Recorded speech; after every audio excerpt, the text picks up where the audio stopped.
오늘 우리가 열왕기상 개론을 할 텐데요. 1장부터 16장까지만 할 거예요. 다음에는 17장부터 이제 나머지 열왕기하 모든 분량을 함께 다루도록 하겠습니다. 그런데요, 우리 먼저 이제 우리가 이제 말씀은 장별로 우리가 한 번씩 조금씩 읽어가면서 함께 공부하게 될 거거든요. 그래서 먼저 전체 한번 생각해 보십시다. 열왕기 하면 왕들의 이야기이죠, 그렇죠? 그래서 전체 기록은 이제 다윗의 죽음 이후 이제 솔로몬이 왕으로 등극할 때부터 이제 마지막 이 이스라엘 백성이 바벨론으로 포로로 끌려갈 때까지 전체 역사를 다루고 있습니다. 그 사이에 왕들의 이야기를 다루고 있는 것이죠. 그래서 주요 인물을 생각하면 솔로몬과 그리고 그 다음 때인 르호보암과 여로보암, 이제 이스라엘이 두 쪽 나잖아요, 그렇죠? 두 나라로 나눠지게 되는 그때의 왕들이에요. 그리고 북이스라엘과 남유다의 왕들과 거기에서 활동해선 선지자들의 어떤 내용들을 전체 내용에서 다루고 있습니다. 여기 제가 이 열왕기의 핵심 구절이라고 볼 수 있는 구절을 가져왔어요. 함께 읽어보도록 하겠습니다. 시작. 내 하나님 여호와의 명령을 지켜 그 길로 행하여 그 법률과 계명과 율례와 증거를 모세의 율법에 기록한 대로 지키라.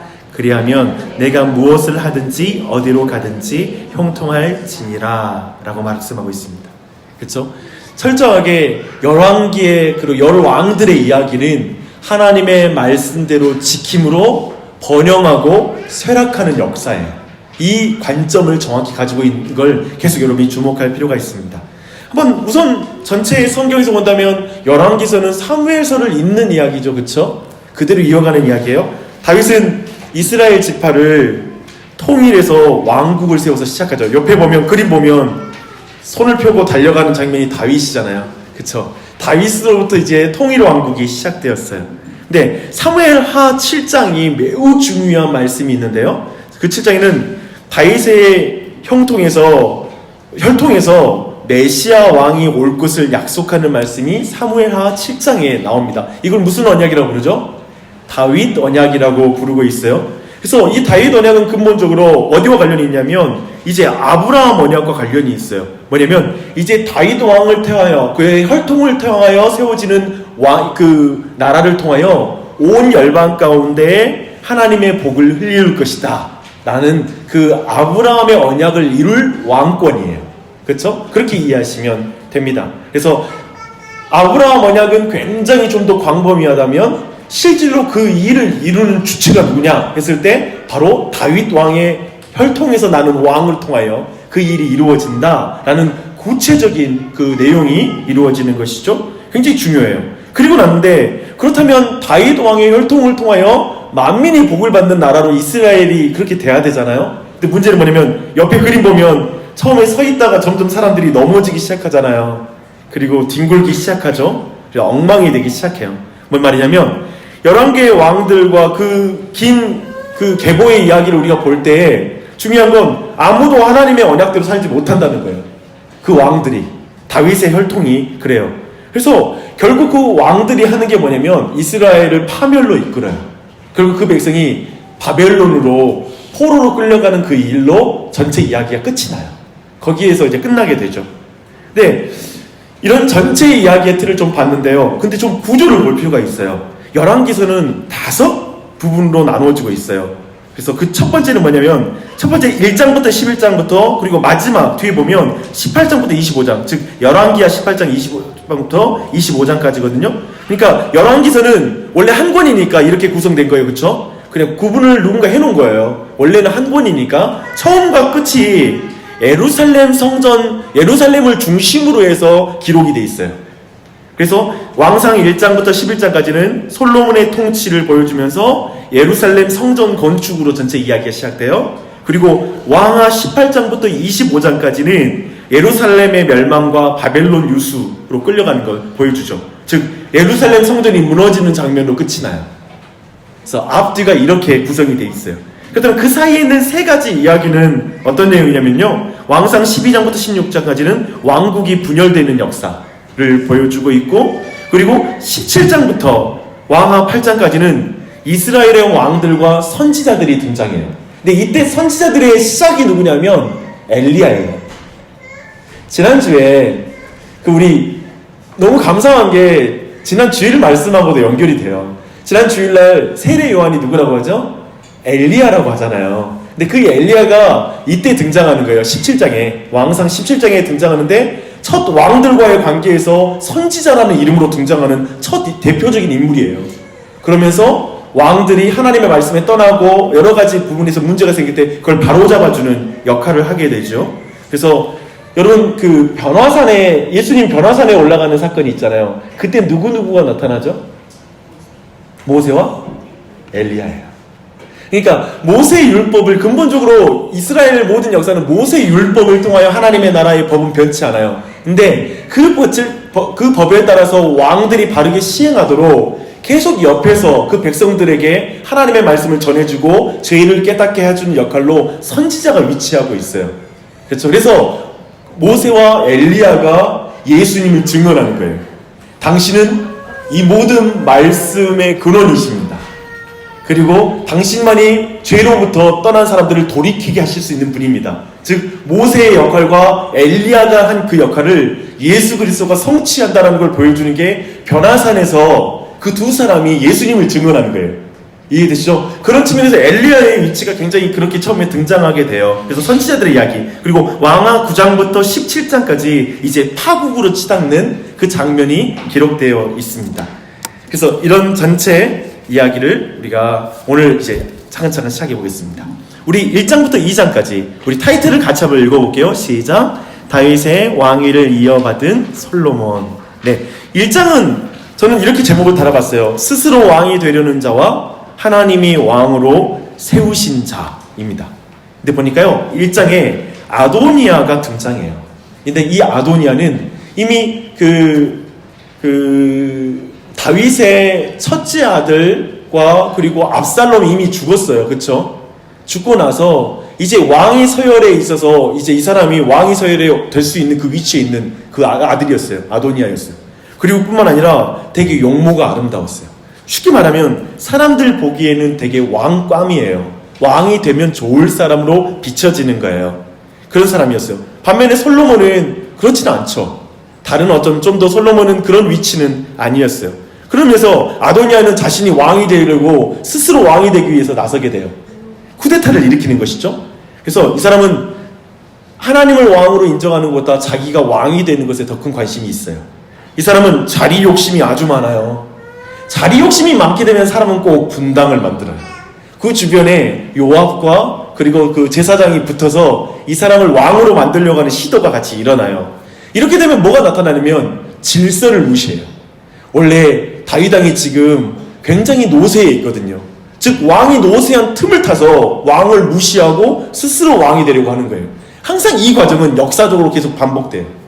늘 우리는 질서를 무시한다는 그 개념 안에는 계속 이런 근본적으로 자기 스스로가 왕이 되려고 하는 그런 욕심으로 말미암는 것으로 질서가 항상 깨지게 돼요.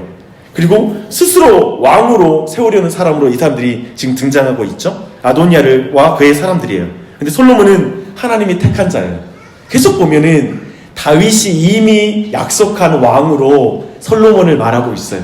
그래서 택함을 붙잡고 이젠 밧세바와 그 주변의 사람들은 나단 선지자를 비롯한 사람들은 철저하게 다윗 왕의 인정을 받으려고 해요. 하나님이 세운 질서를 통하여 인정을 받아 왕이 되려고 해요. 아무리 다윗 왕이 노쇠하고 힘이 없더라도 그걸 존중할 줄 아는 거예요. 이걸 통하여 왕이 세워지는 장면을 볼 수 있어요. 하나님이 그러자 하나님께서 선택하신 자를 세우시고 스스로 왕이 되려는 자를 흩으시는 이야기가 1장에 펼쳐지고 있습니다. 우리 1장 30절 한번 같이 읽어볼게요. 시작. 내가 이전에 이스라엘 하나님 여호와를 가리켜 내게 맹세하여 이르기를 내 아들 솔로몬이 반드시 나를 이어 왕이 되고 나를 대신하여 내 왕위에 앉으리라 하였으니 내가 오늘 그대로 행하리라 라고 이렇게 말하죠. 그렇죠? 그래서 이 내용 1장의 주요한 내용입니다. 근데 이제 2장에 보니까 이제 다윗이 죽을 때가 되어서 이제 아들 솔로몬에게 유언을 하는 장면이 나옵니다. 네, 2장 3절 4절 먼저 읽고 한번 시작해 볼게요. 시작. 내 하나님 여호와의 명령을 지켜 그 길로 행하여 그 법률과 계명과 율례와 증거를 모세의 율법에 기록된 대로 지키라. 그리하면 내가 무엇을 하든지 어디로 가든지 형통할지니라. 여호와께서 내 일에 대하여 말씀하시기를 만일 내 자손이 그 길의 길을 삼가 마음을 다하고 성품을 다하여 진실이 내 앞에서 행하면 이스라엘 왕위에 오를 사람이 내게서 끊어지지 아니하리라 하신 말씀을 확실히 이루게 하시리라. 사랑하는 여러분, 왕의 이제 다윗 왕이 왕에게 주는 유언이에요. 그 직분을 어떻게 수행할지에 대해서 알려주고 있어요. 근데 그것은 뭐냐면 하나님의 명령에 신실해라, 그리고 하나님께 충성해라 라는 그 말씀을 줍니다. 근데 굉장히 중요하죠. 근데 이 유언과 함께 두 번째 유언이 있는데요, 5절부터 9절이 나타나는데 그건 뭐냐면 공의를 실행하라는 유언이에요. 어떤 거냐면 요압이라는 군대 장관이 있잖아요. 다윗 평생 이 요압과 같이 살아가요. 근데 이 요압이라는 인물은 다윗에게는 가시와 같은 인물이었어요. 굉장한 힘을 가졌기 때문에 쉽게 제거할 수는 없었고, 왜냐면 그를 통하여 큰 반란이 일어날 수 있는 그런 혈기를 가진 사람이에요. 리더로서는 굉장히 어려운 사람이죠, 그렇죠? 근데 이 사람이 그런 사람이기 때문에 계속 같이 걸어오긴 했는데, 이 사람을 마지막으로 바로잡는 것, 또 바실레의 자손들, 근데 이 자손들은 특별히 공로를 세우는데 다윗이 충분히 보상을 못한 사람들이에요. 그리고 시므이라는 사람이 있거든요. 근데 그 시므이는 압살롬에게 다윗이 쫓겨서 도망칠 때 다윗을 저주했던 사람이에요. 근데 그들에게 공의를 시행해라, 그들로 편안히 죽지 않게 하라 라는 이런 명령을 내려요. 어때요?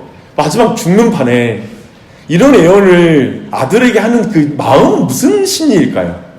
뒤끝? 그러니까 한 가지 해석이 있어요. 뭐냐면 이것이 그냥 정치적 암살을 명령한 거다. 그리고 다음 솔로몬의 왕권의 기반을 튼튼히 다지기 위해서 그렇게 한 것이다라고 보는 해석이에요. 어때요? 어떤 측면 그럴 수 있을 것 같아요. 어떤 말이면 다윗은 정말 너무나 멋진 왕이긴 한데 한편의 그림자를 가지고 있는 인생이잖아요. 아마도 여러분도 어쩌면 너무 멋진 사람이긴 하지만 하나님 앞에 온전히 서 있더라도 한편에는 막 어떤 사람을 향하여 분노를 가지고 있을 수 있잖아요. 미움을 가지고 있었잖아요. 그런 측면으로 우리가 다윗을 본다면 이 해석도 가능한 해석이 될 거예요. 근데 저는 약간은 솔직히 그냥 다윗이 공의를 시행하는 측면으로 이 말씀을 볼 수 있지 않을까라고 저는 생각을 해요. 왜 그러냐면 어쩌면 지금 요압이라는 사람은 분명히 죄를 진 사람이거든요. 그리고 바실레의 사람들에게 은혜를 베풀어야 되거든요. 즉 뭐냐면 다윗은 어쩌면 자신네 때에 가시와 같은 사람이었지만 내가 밧세바의 우리아의 아내인 밧세바를 취하고 수없이 많은 죄값을 내가 당하느라고 내 스스로 죄인이기에 그 사람들을 심판하지는 못했지만 너의 때에는 그들에 대한 바른 심판을 행해라 라고 하는, 공의를 시행하라고 하는 명령으로 이해할 수 있을 것이고, 바실레 사람들에겐 미처 자신이 그 공을 분명히 세워주지 못했으니까, 그러니까 공과 실, 하나님의 말씀 앞에 분명히 죄와 그리고 하나님 앞에 은혜를 받아야 될 자에게 마지막까지 그것들을 바르게 시행하라고 말했던 사건이다 라고 볼 수도 있을 것 같아요. 그래서 그런 측면에서 이 부분 참 해석하기 어렵지만 저에게 있어서는 좀 두 번째 해석이 좀 더 저는 더 와닿는 해석입니다. 그런 정도를 하고 넘어가 보시죠. 근데 이제 1장부터 11장까지 전체는 솔로몬의 통치인데요, 계속해서 3장을 볼게요. 3장은 솔로몬의 가장 찬란한 시기예요. 그 찬란한 시기를 볼게요. 11절 12절 말씀 함께 읽어보겠습니다. 시작. 이에 하나님이 그에게 이르시되 내가 이것을 구한도다. 자기를 하여 장수하기를 구하지 아니하며 도도 구하지 아니하며 자기 원수의 생명을 멸하기도 구하지 아니하고 오직 송사를 듣고 분별하는 지혜를 구하였으니 내가 내 말대로 하여 내게 지혜롭고 총명한 마음을 주노니 내 앞에도 너와 같은 자가 없었거니와 내 뒤에도 너와 같은 자가 일어남이 없으리라. 아멘. 솔로몬의 인생의 가장 찬란한 시기는 하나님께 이스라엘을 이끌 수 있도록 지혜를 구할 때예요. 기도할 때예요. 이거 놓치면 안 돼요. 우리 인생의 가장 찬란한 시기는 하나님께 내 사명을 행할 수 있도록 지혜 주세요라고 기도하는 그 겸손한 순간이에요. 이걸 여러분 기억하십시오. 가장 찬란한 순간이에요. 그래서 저는 그 1000번째 있잖아요. 오늘날 1000번째라는 것을 시행하잖아요. 그래서 1000번 이렇게 그 새벽 기도도 있거든요. 새벽 예배 때마다 제물을 드리고 기도하는 거예요. 10,000원씩, 5,000원씩 작은 제물이라도 1000번을 드리는 것을 결단하고 이렇게 기도하는 거예요. 근데 저는 우리가 주목할 건 물론 그 시행이 되게 성경적인 방식도 아닐 뿐더러 여기 1000번은 1000마리의 제물인 거지 1000번 제사를 지냈다는 건 아니거든요. 그래서 그런 의미에서 별로 성경적인 시행이 아닐 뿐더러 제가 보는 건 하나님이 기뻐하는 건 그 1000마리의 제물이 아니에요. 여러분 이걸 기억해야 돼요. 그게 아니라 솔로몬의 기도예요. 말씀 보면 그게 진짜 나와요. 제물 드렸을 때는 그런 표현이 없는데 이제 10절 보니까 솔로몬이 이것을 구하매 그 말씀이 주의 마음에 든지라. 이 마음에 드는 걸 제물한테 그 1000마리의 제물이 마음에 든지라는 표현이 없어요. 물론 그 예배를 하나님이 기뻐 받으셨다고 확신해요. 하지만 굳이 하나님은 솔로몬의 그 말이 그 기도 그 내용이 마음에 들었다, 쏙 들었다라고 이렇게 표현하고 있어요. 너무 중요하죠. 왜 그랬을까요? 11절에 그 답이 나와요. 자기를 위한 기도가 아니라 주의 선택한 백성, 주의 이 많은 백성, 주의 백성을 위한 기도였다라는 거예요. 그러니까 이기적인 기도가 아니라 나만을 위한 기도가 아니라 하나님께서 보내주신 사명을 위한 기도, 사람들을 위한 다른 이웃을 사랑하는 기도였기에 하나님의 마음에 쏙 들었다라는 거예요. 그리고 송사를 위한 기도를 하거든요. 송사, 재판을 위한 기도가 무슨 뜻이냐면 하나님 말씀으로 모든 사안을 잘 판단하여 선악을 분별하여서 상을 내릴 사람에게 상을 내리고 그리고 벌을 내릴 사람에게 벌을 내리는 그런 지혜를 구한 거예요. 이 또한도 말씀에 따라서 통치하기 위한 지혜를 지금 간구하고 있는 거예요. 이러니까 이렇게 하나님의 마음이 너무 마음에 쏙 드는 기도인 거예요.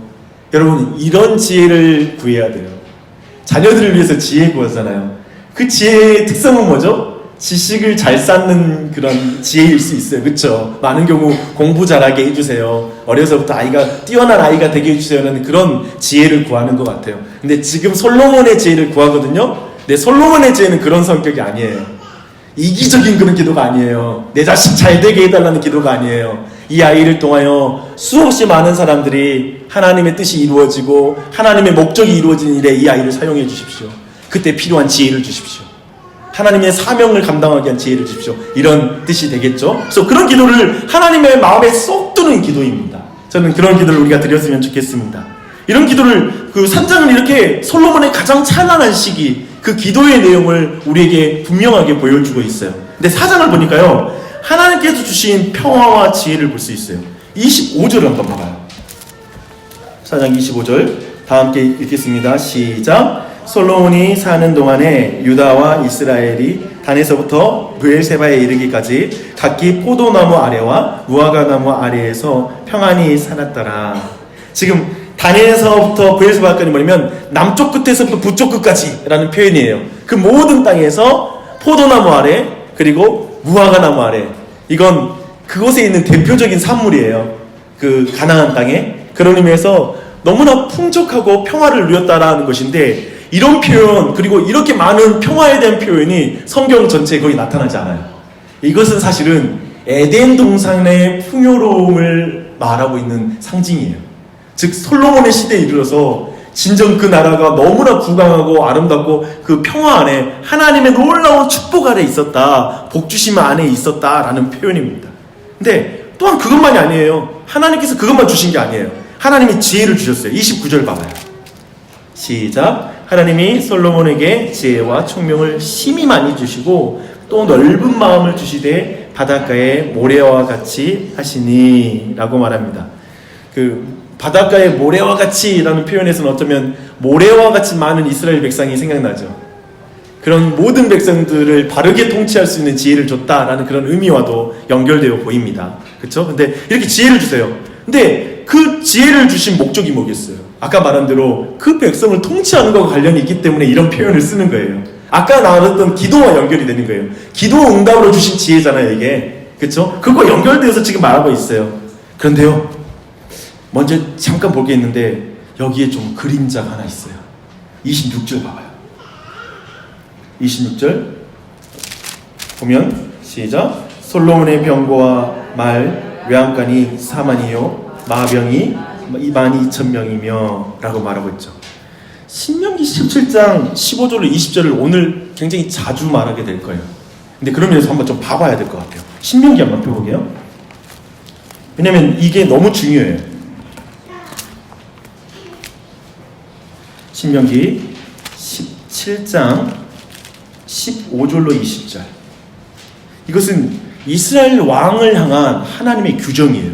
너희들은 이걸 지켜라 라고 하는 명령이에요. 15절로 20절 말씀을 함께 읽겠습니다. 시작. 반드시 내 하나님 여호와께서 택하신 자를 내 위에 왕으로 세울 것이며 내 위에 왕을 세우려면 내 형제 중에서 한 사람을 할 것이요 내 형제 아닌 타국인을 내 위에 세우지 말 것이며 그는 병마를 많이 두지 말 것이요 병마를 많이 얻으려고 그 백성을 애굽으로 돌아가게 하지 말 것이니 이는 여호와께서 너희에게 이르시기를 너희가 이후에는 그 길로 다시 돌아가지 말 것이라 하셨음이며 그에게 아내를 많이 두어 그의 마음이 미혹되게 하지 말 것이며 자기를 위하여 은금을 많이 쌓지 말 것이니라. 그가 왕위에 오르거든 이 율법서의 등사본을 레위 사람 제사장 앞에서 책에 기록하고 평생에 자기 옆에 두고 읽어 그의 하나님 여호와와 경외하기를 배우며 이 율법의 모든 말씀과 이 규례를 지켜 행할 것이라. 그리하면 그의 마음이 그의 형제 위에 교만하여지지 아니하고 이 명령에서 떠나 좌로나 우로나 치우치지 아니하리니 이스라엘 중에서 그와 같이 그의 자손이 왕위에 있는 날이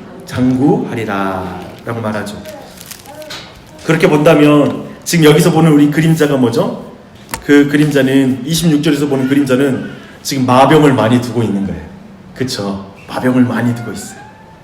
이제 차근차근 그 그림자가 어떻게 쌓여가는지 여러분 보시면 됩니다. 이제 5장으로 넘어가 봐요. 그림도 한번 보시고요. 이제 첫 번째로 솔로몬이 이제 성전 건축을 준비하기 시작해요. 우리 12절 말씀 한번 읽어보십시다. 시작. 여호와께서 그의 말씀대로 솔로몬에게 지혜를 주신 고로 히람과 솔로몬이 친목하여 두 사람이 함께 약조를 맺었더라 라고 말합니다. 네, 쉽게 말하면 솔로몬에게 주신 지혜의 또 다른 측면은 뭐냐면 그 지혜는 성전을 건축하기 위한 지혜의 측면도 있어요. 그래서 이제 그 성전을 건축한 일 가운데 솔로몬이 나아가죠. 근데 건축보다 더 중요한 게 있어요. 이제 11절로 13절 말씀 쭉 읽어보겠습니다. 죄송해요. 그 부분 좀 나중에 하고 솔로몬은 이스라엘의 하나님을 위한 성전 건축에 대한 다윗의 꿈을 성취해요. 사실 다윗이 이미 재료는 많이 모아놨거든요. 굉장히 많이 모아놨어요. 근데 하나님의 지혜 가운데 이제 성전 건축을 시행하죠. 근데 이때에도 이 성전 건축한 때도 그림자가 나와요. 13절 가보세요. 13절. 이에 솔로몬 왕이 온 이스라엘 가운데서 역군을 불러일으키니 그 역군의 수가 3만 명이라. 이뿐만이 아니에요. 15절이에요. 솔로몬에게 또 짐꾼이 7만 명이요 산에서 돌을 뜨는 자가 8만 명이요. 굉장히 많은 사람을 부역시켜요. 즉 이것은 뭐 사람들이 자원하는 측면도 있을 수 있겠지만 이것을 억지로라도 시키는 거예요. 이 일에 굉장히 많은 사람을 동원하고 있어요. 그 측면을 보여주고 있는 걸 우리는 알 수 있습니다. 그래서 이것 또한도 나중에 어떻게 그림자가 되냐면 나중에 이젠 솔로몬이 죽고 나서 나라가 두 쪽 날 때, 두 개로 나눠질 때 북이스라엘이 우린 너희 아버지 때 너무나 힘들었다. 그때 그 부역 가운데 너무나 고통스러웠다. 너희 아버지가 통치하는 내내 망치 소리가 그쳐본 적이 없다. 라고 말하면서 이때의 그 고통을 말을 해요. 그런 측면에서 이 또한도 그 그림자에 속한다라고 우리는 볼 수가 있습니다. 그런 측면? 그런 걸 보고 6장에서 이제 솔로몬은 건축하기 시작하는데요. 건축보다 중요한 것이 있어요. 11절로 13절이 너무 중요한 말씀이에요. 6장 11절로 13절 시작. 여호와의 말씀이 솔로몬에게 임하여 이르시되 내가 지금 이 성전을 건축하니 내가 만일 내 법도를 따르면 내 율례를 행하며 내 모든 계명을 지켜 그대로 행하면 내가 내 아버지 다윗에게 한 말을 내게 확실히 이룰 것이요 내가 또한 이스라엘 자손 가운데에 거하며 내 백성 이스라엘을 버리지 아니하리라 하셨다 라고 말하죠. 건축보다 중요한 게 뭐예요? 말씀으로 세우는 거예요. 실제 그걸 강조하는 거예요. 건물 높이 지금 솔로몬이 준비한 재물과 솔로몬이 지금 지으려고 하는 성전의 규모는 어마어마하고 거기에다 동원한 사람이 어마어마하게 많은 거예요. 근데 중간에 하나님 딱 끼어들어서 한번 말하는 거예요. 야, 너 지금 이렇게 짓고 있는데, 사실 성전 이렇게 크게 지어달라고 말한 적 없거든요, 하나님이. 그런 의미에서 쉽게 말하면 그것과 연결시킨다면, 예전에 다윗에게 한 말까지 기억하면, 나 이렇게 건물 대단히 지어주라 말 안 했다. 어찌 이 땅에 그런 건물로 내가 거할 수 있는 곳을 만들 수 있겠냐. 근데 너 이렇게 짓고 있는데 기억해. 말씀으로 세워지는 것이지 건물로 세워지는 게 아니야. 이스라엘은 그런 곳이 아니야. 말씀 위에 나라를 세워야 된다 라고 이렇게 한번 또 짚어줘요. 저는 이런 게 오늘날 교회이든지 가정이든지 필요한 것 같아요. 여러분이 새로운 아파트를 사서 들어가는 첫날인 거예요. 근데 그 첫날 아버지가 가족들 전부 다 모아놓고 한마디 하는 거예요. 얘들아, 집 좋지? 근데 기억해라. 이렇게 좋은 집이 우리 가정을 행복하게 만드는 게 아니야. 하나님의 말씀이 우리 가족 행복하게 만든다 라는 말을 한마디 딱 던져주는 게 중요해요.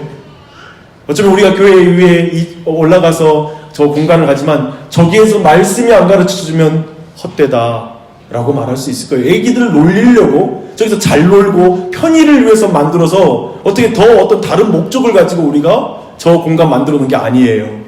저기서 더 예배 온전하게 드리고 말씀 배우라고 저렇게 우리가 했던 거예요. 이런 걸 다시 한번 확인하는 거 중요해요. 그쵸? 그러면 지금 하나님 하고 계시는 거예요. 근데 여기서 이야기 잠깐 멈추고요. 이제 성경 자체가 이야기를 멈추고 14절부터 보면 이제 성전의 디자인에 대한 자세한 묘사를 계속하고 있어요. 마치 모세오경에서 성막을 지을 때 묘사처럼 자세하게 묘사를 하고 있어요. 성전에는요, 온갖 금과 보석, 천사와 과일나무를 본따서 만들어요. 근데 저는 예전에 그런 생각이 들었어요. 저기 뒤에 지금 어떤가요? 춥나요? 뒤에 꺼도 될까요? 제가 너무 땀이 나네요. 네. 근데 저는 이런 생각이 들었어요. 그 성전 너무 화려한 거 아닌가? 막 이런 생각. 그런 생각 안 해봤어요? 너무 금으로 바르신다라는 생각도 들기도 하고, 막 왜 이렇게 뭘 이렇게 좋은 보석들로 꾸밀까라는 건데, 사실은 여러분 천국에 대한 그 묘사 중에 수정 바다가 흐르고 뭐 이렇게 황금길이 펼쳐지고 막 그런 묘사에 대해서 여러분도 약간은 때로는 거부감을 느끼는 사람도 있을 수 있거든요. 저 같은 사람은 솔직히 천국이 그러지 않았으면 좋겠다. 땅은 파먹고 살아야 된다는 느낌이 있기 때문에 땅의 그 촉감을 저 같은 경우는 금을 밟는 것보다 좋아해요. 예를 들면 그런 인상이 난다면 사실 근데 이게 그런 묘사가 아니에요. 그리고 이것이 지금 부요함을 상징하려고 하는 그런 지금 성전에 금으로 치장하는 게 아니다라는 측면은 뭐냐면 지금 이 모든 것은 사실 에덴 동산을 본따서 만드는 거예요. 근데 그 에덴 동산에 이 땅에서 가장 아름다운 것을 비교할 수 없는 가장 아름다운 장소 그리고 가장 풍요로운 장소를 표현할 때 바로 이 모든 표현들과 묘사들을 이렇게 지금 이 땅에서 형상화시키고 있다는 측면으로만 이해하면 됩니다.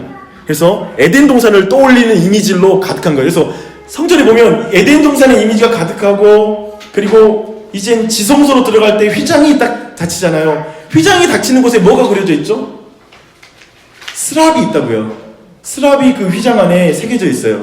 그 스랍은 근본적으로 뭐냐면 생명나무 있잖아요.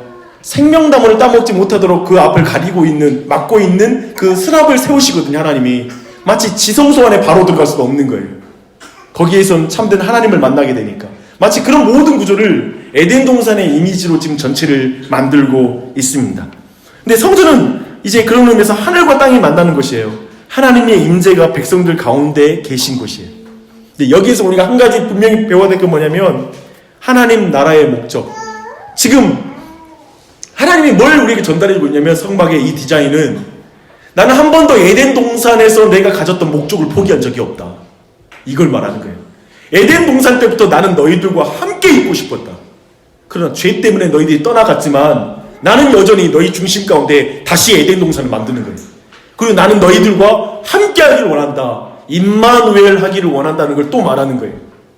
근데 여전히 휘장이 막고 있어요. 그 성전 또한도 제사장만 들어갈 수 있잖아요. 근데 결국 예수 그리스도가 오셔서 행하신 건 뭐냐면 첫 에덴 동산의 인간의 그 실패에 그 에덴 동산의 하나님이 좌절된 것 같은 그 목적을 예수 그리스도를 통하여 그 모든 것을 깨뜨리고 하나님과 우리 사이의 죄의 장벽을 깨뜨리고 하나님 앞에 담대하게 나아갈 수 있는 담력을 주십니다.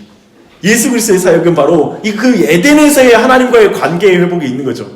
그래서 그 목적을 한 번도 잊지 않았다는 걸 보여주는 거예요. 거리요.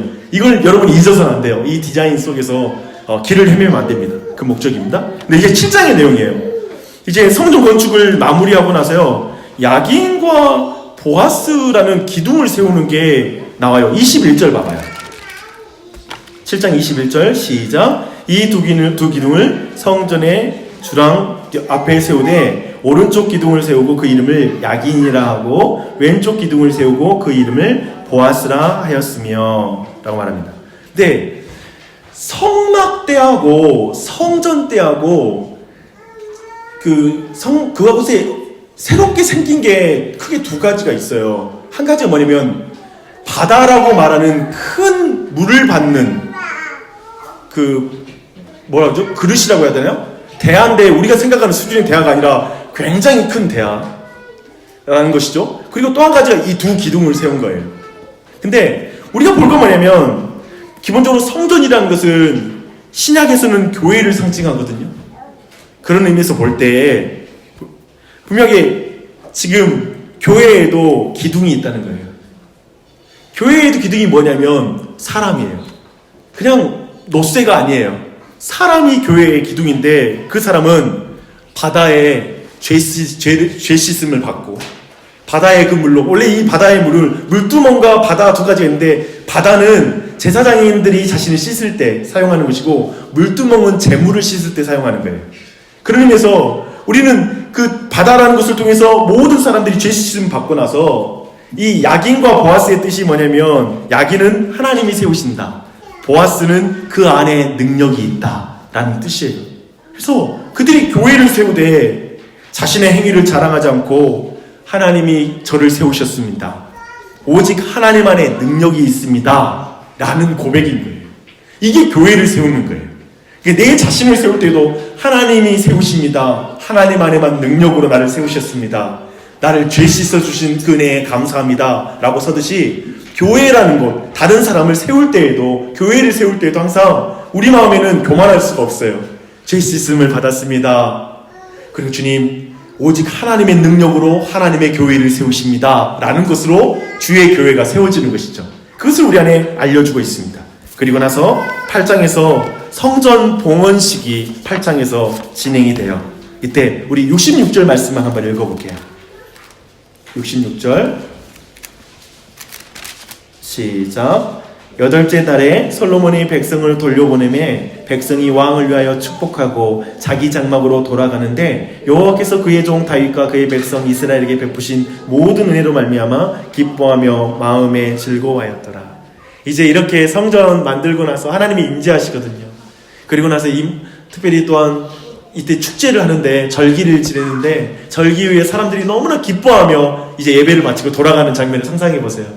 진짜 그렇죠. 이렇게 온전한 예배가 드려지고 나면 얼마나 기뻐요. 그렇게 기뻐하는 장면도 이제 8장 내용이 끝이 나요.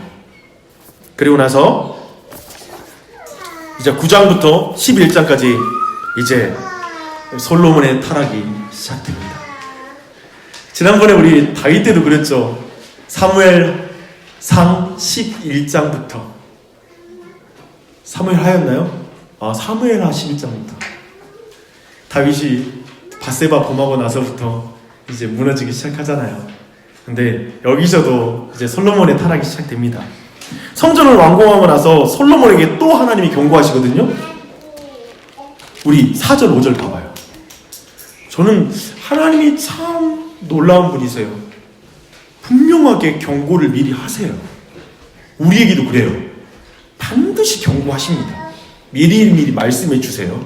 그러니까 우리가 일반적으로 세월호 참사에 대해서 말할 때 하나의 대형 사고가 있을 때 수없이 많은 전조가 있다고 말하잖아요. 근데 그걸 무시했을 때 대형 사고가 났는데 그때 몇 가지라고 하더라요. 그렇게 기억이 나는데 몇 가지죠? 아무튼 몇만 가지였던 것 같은데 굉장히 많은 것들이 쌓여서 그런 대형 사고가 난다는 말을 하게 되는데 지금도 어쩌면 그 한 단서일 수 있습니다.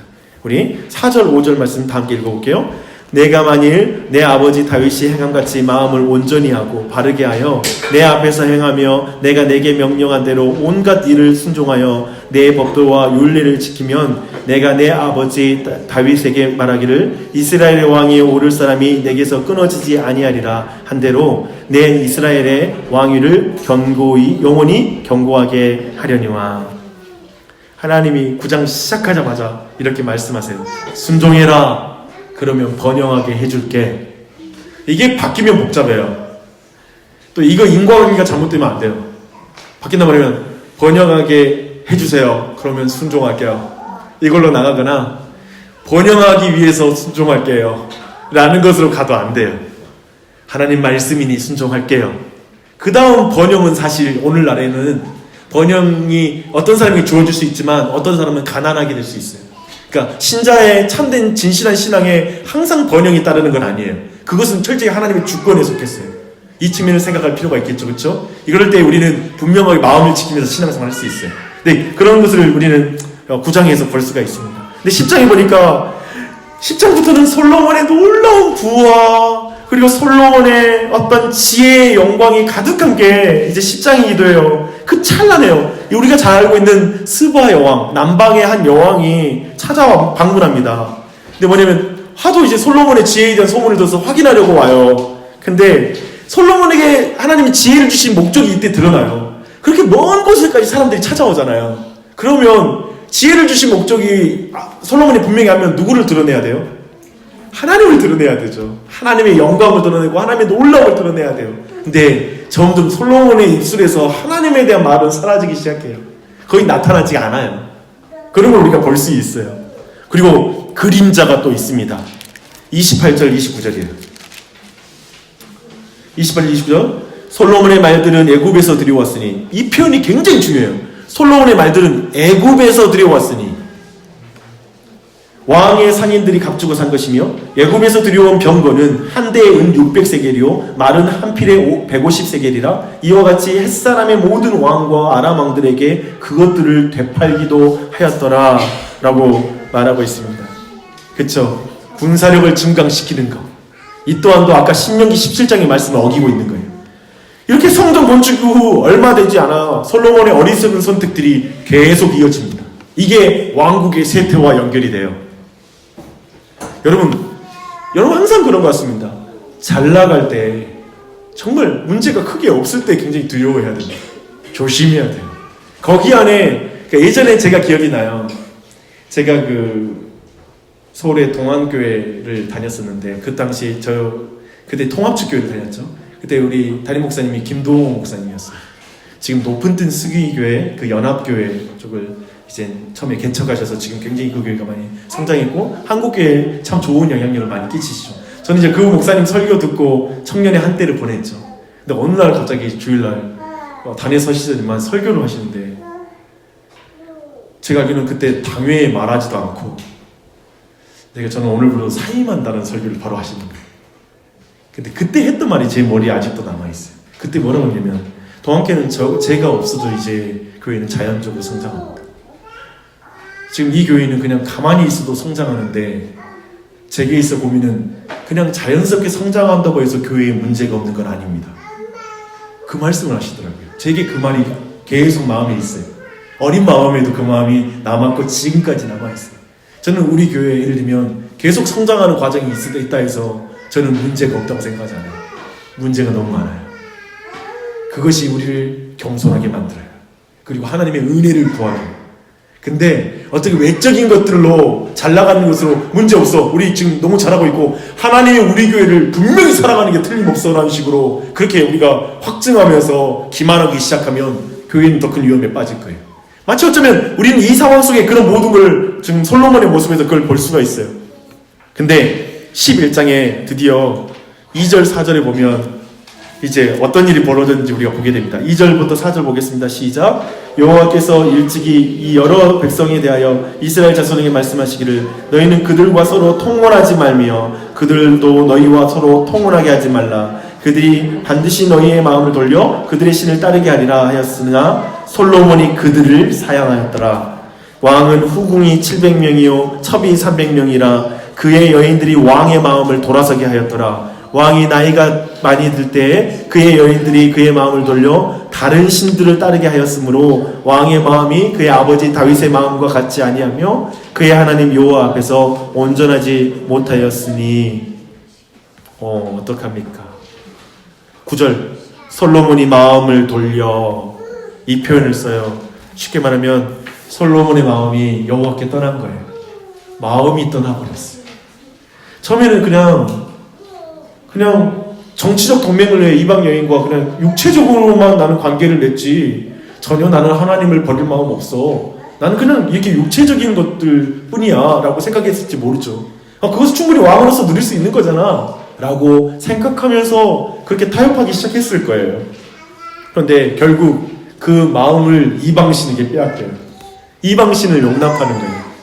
그래서 이스라엘에 우상이 도입돼요. 7절 8절에 보면 나와요. 우상이 도입되게 돼요. 생각해보면 스스로 그리고 외부에서 스스로 말하면 자기 스스로가 권력과 수없이 많은 부유함 속에 취해서 또 한편에는 그 첩으로 들였던 그 수없이 많은 이방 여인들이 그 마음을 계속 유혹하니까 외부에서 스스로와 외부에서 이렇게 결국 하나님을 떠나게 되는 일까지 일어나는 거예요. 기억하세요. 타락은 한순간에 일어나지 않아요. 근데 이게 어떻게 예언되냐면 3장 1절 봐봐요. 열왕기상 3장 1절입니다. 아까 제가 그냥 안 보고 지나간 그림자 하나가 있거든요. 3장 1절 시작. 솔로몬이 애굽의 왕 바로와 더불어 혼인관계를 맺어 그의 딸을 맞이하고 다윗성에 데려다가 두고 자기 왕궁과 여호와의 성전과 예루살렘 주위의 성의 공사가 끝나기를 기다리니라 라고 말하죠. 하루아침에 솔로몬이 이렇게 타락한 게 아니에요. 3장 1절에 애굽 왕 바로의 딸과 결혼을 해요. 이미 시작된 거예요. 참 무섭죠. 솔로몬은 신명기의 17장의 모든 지침들을 어겼고요. 결국 끝까지 이걸 어기게 돼요. 솔로몬은 확실히 그의 아버지를 닮지 않았어요. 사실 솔로몬은 지금 성경의 강조를 봤을 때 여러 가지 표현 겹치면서 표현이 뭐가 나오는지 아세요? 애굽이 등장하잖아요. 이 의도는 뭐냐면 솔로몬이 근본적으로 애굽 왕 바로를 닮았다는 거예요. 그가 끊임없이 애굽 왕 바로처럼 되고 싶어하는, 결국 뭐냐면 하나님의 이름으로 복받는 거. 우리가 말하고 있는 종교적으로는 신앙생활을 해, 교회에 다녀, 모든 걸 하는데 철저하게 그의 세계관과 관점은 세상에서 바로처럼 돼서 그게 하나님께 복준 거라고 증거하고 다니는 거, 간증하고 다녀. 근데 그 모습은 바로야. 바로와 똑같은 인생 기준, 똑같은 삶의 모양, 똑같은 가치관, 이 모든 걸 하나도 안 바뀌었어요. 그냥 바로야. 그런데 다만 나는 하나님 믿어요 라는 말이 있어. 그리고 교회 다니는 삶이 있어. 종교가 있어. 그럴 뿐이었다는 걸 보여주는 거예요. 솔로몬이 그런 존재였다는 걸 우리에게 여실히 드러내고 있습니다. 그래서 그 결과 12장부터 16장까지 이스라엘이 이제 두 쪽이 나요. 솔로몬을 닮은 르호보암이 나와요. 이놈은 솔로몬보다 더한 놈이에요. 아까 말했던 백성들이 아버지 때 우리는 너무나 부역을 하다 너무 고통스럽습니다 라고 이렇게 말하자, 야, 나는 너에게 2배로 더 짐을 지울 거야. 그러니까 권력을 향한 탐욕과 욕망의 슬픈 이야기를 그대로 보여줘요. 그리고 나는 세금을 더 거둘 것이다 라고 이렇게 표현을 해요. 그러니까 철저하게 바로의 길을 걷겠다라고 스스로 이렇게 말하는 것이죠. 그러나 여로보암의 통솔하에 있던 북쪽의 지파들은 이 명령 거절해요. 그리고 남유다로부터 독립해서 왕국을 건설해요. 이게 북이스라엘이에요. 그렇죠. 그리고 남쪽의 유다는 다윗 혈통의 왕이 계속 이어지는 남유다라고 부르는 이 북이스라엘과 남유다라는 이 두 왕국 시대가 열리게 됩니다. 근데 그 근원에 뭐가 있어요? 솔로몬이 있어요. 가장 영광스러운 그 솔로몬이 모든 이 분열의 씨앗을 주고 끝이 나요. 다윗과는 다르죠, 그렇죠? 다윗과는 달라요. 사마리아가 이제 북왕국의 수도가 됩니다. 근데 여로보암 보니까요, 베델과 단에 남유다 예루살렘에 있는 솔로몬 성전을 견제하기 위해서 금송아지 만들고 이스라엘의 하나님이라고 말해요. 근데 이것이 뭘까요? 출애굽기 32장 연상시키잖아요. 정확하게 금송아지와 뚜렷하게 연결되는 거예요. 그렇게 쉽게 말하면 뭐가 되는 거냐면 또 북이스라엘도 이집트로 돌아가는 거예요. 남유다도 이집트로 돌아갔고 남유다의 왕들도 북이스라엘도 또 이집트로 돌아간 거예요. 그 왕들이 하는 짓이. 그 황소는 그 이집트의 신이거든요. 그러니까 지금 전부 다 이게 뭐예요 지금? 사실 역사는 무서운 것 같아요. 수천 년, 그냥 수백 년이 지났잖아요. 출애굽한 지. 근데 다시 거기로 돌아가요. 그리고 그 안에 있는 그림은 사실 이제 북왕국 남유다 모두 20명의 왕들이 등장하거든요. 그 왕들이 교차해서 이제 이 다음 이야기들이 펼쳐집니다. 이 내용들은 다음 주에 이제 왕들의 이야기와 선지자들의 이야기를 이제 다음 주에 우리가 살펴보도록 하겠습니다.